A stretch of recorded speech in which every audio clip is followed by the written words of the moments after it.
মই এটা এতিয়া কাহিনী শুনাম কাহিনীটো শুনি নাহাঁহিব মানে মানুহ অকৰা থাকে ইমানো অকৰা নাথাকে দেই মোৰ নিচিনা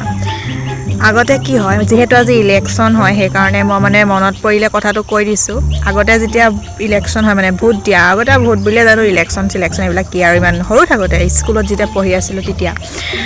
যায় আৰু মাহঁত যায় ককাহঁত যায় মানে ঘৰৰ চব মানুহ যায় আমাৰ ঘৰৰ চব মানুহ যায় চব যায় মই ভাবোঁ কি ভোট মই ভাবোঁ আকৌ সঁচা ভোট মানে সঁচা ভোট বুলি ভবা কাৰণ এটা আছে মানে মাহঁত ভোট দিবলৈ যায় যিহেতু ক'বলৈ ফুৰিবলৈ গ'লেতো এনেও ল'ৰা ছোৱালী পাছত পকৰে যায়েই আৰু লমি পেলাই মই যাম বুলি কয় সেইকাৰণে আমিও কওঁ আৰু যে আমিও যাম সেইকাৰণে ভয় খুৱাই থৈ যায় কি গম পায়নে যে আমি ভোট দিবলৈ যাওঁ বা হাবিৰ পৰা মানে বাৰীৰ পৰা ভোট এটা কিনি আনিব লাগিব আৰু সেই ভোটটোৱেতো সৰু ল'ৰা ছোৱালীক দেখিলে খাই পেলাব